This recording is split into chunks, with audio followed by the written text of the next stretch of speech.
امریکی فوجی طیارے کی پاکستانی فضائی حدود کی خلاف ورزی۔ ذرائع کے مطابق امریکی طیارہ مسقط کے راستے پاکستانی فضائی حدود میں داخل ہوا۔ ایئر ٹریفک کنٹرولر کی مداخلت کے بعد طیارہ واپس چلا گیا۔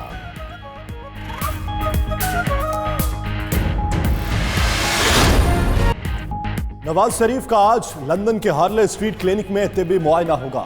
پلیٹلیٹس کے ماہرین نواز شریف کا چیک اپ کریں گے۔ نواز شریف گزشتہ شب ایئر ایمبولنس پر لاہور سے براستہ دوحہ لندن پہنچے۔ شہباز شریف کہتے ہیں دعا کریں نواز شریف کا علاج مکمل ہو اور وہ وطن واپس آ جائیں۔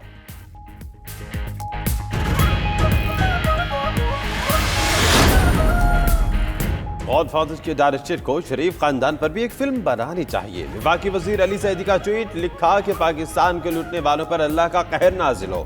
شوکت جسوسی بولے نون لیگ نواز شریف کی صحت پر سیاست کر رہی ہے، ہمیں این آر او کا مسئلہ ہے نہ ڈیل کا۔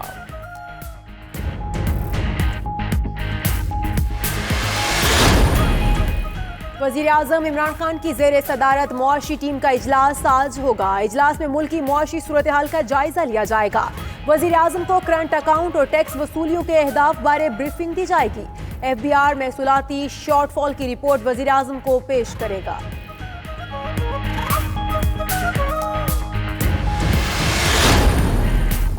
ماضی کی حکومتوں کی وجہ سے بجلی کی قیمتوں میں اضافہ ہوا۔ آنے والے دنوں میں بجلی سستی ہوگی۔ 2025 تک مزید 8000 میگا واٹ بجلی سسٹم میں شامل ہو جائے گی۔ متبادل بجلی کے ذرائع میں 40 ارب ڈالر کی سرمایہ کاری کے مواقع موجود ہیں۔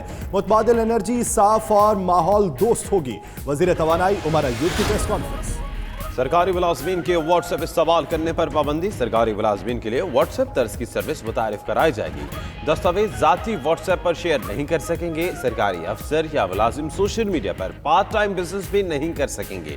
وزارت آئی ٹی کا بڑا فیصلہ سامنے آیا۔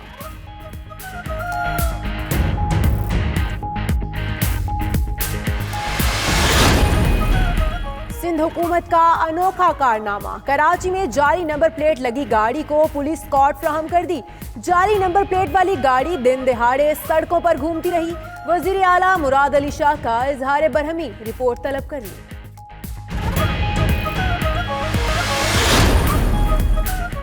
بالا علاقوں میں آسمان سے چاندی کی برسات، سیاحوں کے مچلنے لگے جذبات۔ برفباری کا لطف اٹھانے کے لیے سیاحتی مقامات پر ڈیرے ڈال لیے۔ دیر بالا کی وادی کمرات میں برفباری سے سردی کی شدت میں اضافہ۔ اسکردو میں بھی سفید گالوں کی برسات، درجہ حرارت -5 ڈگری تک گر گیا۔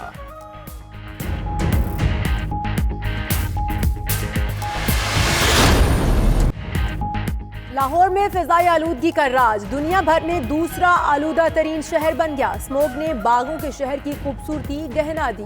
اوسطن ایئر کوالٹی انڈیکس 274 ریکارڈ کیا گیا۔ شہریوں کو احتیاطی تدابیر اختیار کرنے کی ہدایت۔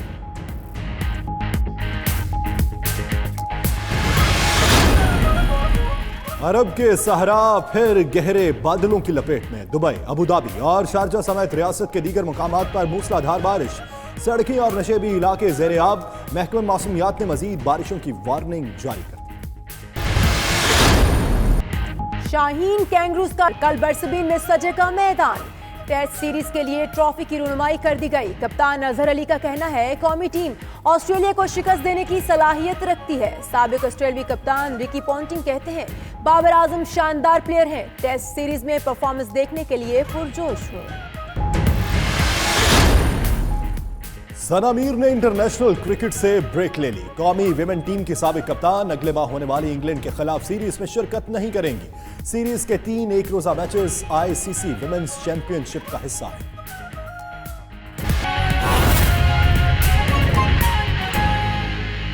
کیا ہوگا؟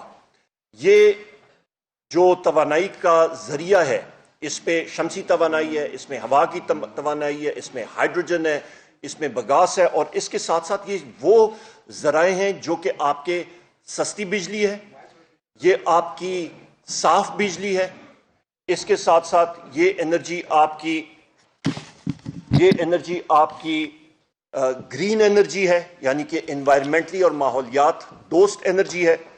اس پہ ٹارگٹ ہمارا یہ ہے کہ سن 2025 تک انشاءاللہ تعالی 8000 میگا واٹ بجلی جو ہے وہ پاکستان میں لگے گی، اور 2030 تک ہمارا ہدف جو ہے کہ کم از کم 20000 میگا واٹ جو ہے وہ رینیوبل انرجی پاکستان میں لگے گی 20,000 میگا واٹ. اور ہمارا یہ بھی ہدف ہے کہ یہ صرف آپ کی آلٹرنیٹو انرجی ہے, اس پہ آپ کا پن بجلی یا ہائیڈل انرجی نہیں شامل. وہ آپ شامل کریں تو 2030 تک ہمارا ہدف یہ ہے کہ پاکستان میں بجلی کے ذرائع جن سے بجلی بنے گی وہ تقریباً 60-65% ہمارا کلین اور گرین انرجی ہوگی. اور اس کا امپیکٹ یہ پڑے گا خواتین و حضرات کہ پاکستان میں جو ایک ملک کا, جو وزیر اعظم عمران خان صاحب بار بار بات کرتے ہیں, کہتے ہیں جی ایک ملک کا آپ بیرومیٹر لیتے ہیں تو وہ کیا ہوتا ہے, وہ کرنٹ اکاؤنٹ ڈیفیسٹ ہوتا ہے. اس پہ ہمیں خاصی کمی اس میں آئے گی. اس کی وجہ یہ ہے کہ پاکستان سے ذرائع مبادلہ, مہنگا ایندھن کے ذریعے بجلی بنانے کا ہمیں ذرائع مبادلہ نہیں باہر جائے گا. ہماری اپنی ملک کے اندر جو انرجی ہوگی, ذرائع ہوں گے, وہ ہمارے ملک کے اندر ہی ہوں گے. اس کے ساتھ تقویت کس کو ملے گی؟ آپ کی انڈسٹری کو تقویت ملے گی, آپ کی صنعتی کاروبار میں اضافہ ہوگا. اس کے ساتھ آپ کے ساتھ ایکسپورٹس جو ہیں اس کو بوسٹ ملے گا. اس کے ساتھ آپ کو جو ذرائع ہیں, ملازمتوں کے ذرائع, اس پہ بہتری آئے گی, خوشحالی آئے گی, جاب کریشن ہوگی. تو یہ ساری وہ چیزیں ہیں جس کو ہم لوگ ٹارگٹ کر رہے ہیں. اس فیلڈ میں جو آپ کی آلٹرنیٹ انرجی کی فیلڈ میں جنریشن کے جو مواقع ہیں وہ تقریباً $40 ارب کے ہیں خواتین و حضرات. تو جو لوگ باہر ہمارے اپوزیشن پارٹیوں کے بارے میں کہ لوگ بیٹھے ہوئے وہ کہتے ہیں جی پاکستان میں انویسٹمنٹ کا, تو وہ ان کے سامنے ہم لوگ یہی چیز پیش کر رہے ہیں کہ $40 ارب کے آپ کے پاس انویسٹمنٹ اپرچونٹی پاکستان میں موجود ہے. انرجی جنریشن صرف رینیوبل کی بارے میں بات کر رہا ہوں. اور اس کے ساتھ ساتھ تقریباً $700 ملین ابھی سے 12 ونڈ پاور پروجیکٹس کا جن کا فائنینشیل کلوز ہو گیا, وہ آنا بھی شروع ہو گیا, وہ ابھی شروع کر دیا انہوں نے. تو یہ پہلے قطرے جو ہیں بارش کے انویسٹمنٹ کے آنے کے وہ بھی آ رہے ہیں. اور اس کے ساتھ ساتھ میں یہ بھی کہتا چلوں کہ سولر پینلز اور آپ کی جو ونڈ ٹربائنز ہیں وہ کمپنی جو ہے مینوفیکچرنگ فیسلٹیز اپنی پاکستان میں لگانے کا انہوں نے ہمارے ساتھ گفت شنید شروع بھی کر دی ہے. ندیم بابر صاحب سے ملے ہیں, ایک ڈینش کمپنی ہے, چائنیز ہے, جاپان کی کمپنی ہے, وہ مینوفیکچرنگ ہی پاکستان میں کریں گے. اور یہ ایک بہت بڑا پاکستان کی انڈسٹریل بیس کو ایک بوسٹ ملے گا. اس کے ساتھ ساتھ میں آپ کو یہ بھی کہتا چلوں خواتین و حضرات کے پاور سیکٹر کی پرفارمنس یہ ایک دوسری ہیڈ لائن ہے, ایک بہت امپورٹنٹ اور ایک بہت اہم جو پرفارمنس رہی ہے. اور اس کا کریڈٹ ابھی عرفان علی صاحب سیکرٹری پاور ابھی آنے والے ہیں, ان کے پاس کوئی مہمان آئے ہوئے تھے, میں ان کو اور ہماری جو ٹیم ہے ندیم بابر صاحب کو, ہمارے ایڈیشنل سیکرٹری وسیم مختار صاحب کو, ہمارے چیف ایگزیکٹو صاحبان, ان ساروں کو میں کریڈٹ دیتا ہوں. ان کی انتھک محنت کی وجہ سے خواتین و حضرات پاکستان کی تاریخ میں یہ سب سے زیادہ انکریز ہوا ہے ہمارے ریونیو میں, کہ ہمارا جو ریونیو ہمارا انکریز ہوا ہے وہ پچھلے سال مسلم لیگ نون کی حکومت کے مقابلے میں تقریباً یہ $229 ارب سے انکریز ہوا ہے. 229 ارب روپے سے یہ انکریز ہوا ہے.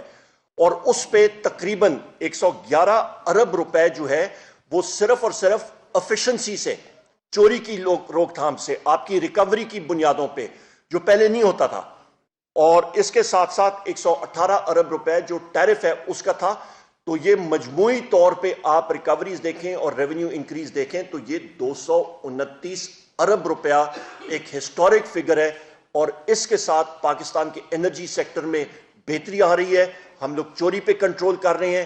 80% فیڈر جو پاکستان کی ہیں وہ ہم نے لوڈ شیڈنگ سے صاف کر دی ہیں. بقیہ جو ہیں ان پہ بھی کام ہو رہا ہے. جو ہماری ڈسٹریبیوشن کمپنیز ہیں اس کو ہم لوگ توڑ رہے ہیں. تو یہ اوورال گفت شنید ہم نے آپ کے سامنے کرنی تھی.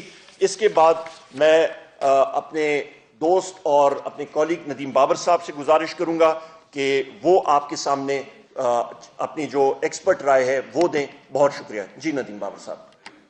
بہت شکریہ عمر بھائی. السلام علیکم سب کو. یہ جو ہم نے رینیوبل انرجی پالیسی 2019 کل کیبنٹ اپروو کی ہے, میں اس میں صرف 4 میجر چیزیں آپ کو بتانا چاہوں گا. اس میں بے شمار ہم نے نئی چیزیں شامل کی ہیں, لیکن 4 اہم ترین باتیں میں کروں گا. لیکن وہ کرنے سے پہلے میں آپ کو یہ بتانا چاہتا ہوں کہ یہ پہلی دفعہ ہوا ہے کہ ہم نے پالیسی ڈرافٹ کر کے تقریباً 6 مہینے اس کو پبلک فورم میں رکھا، پبلک کے ساتھ کنسلٹ کیا، سارے صوبوں کے ساتھ کنسلٹ کیا، انٹرنیشنل فائنینسنگ ایجنسیز کے ساتھ کنسلٹ کیا، ایکسپرٹس کے ساتھ کنسلٹ کیا، اور اس پروسیس میں ہمیں کئی بہت اچھی مشورے بھی ملے.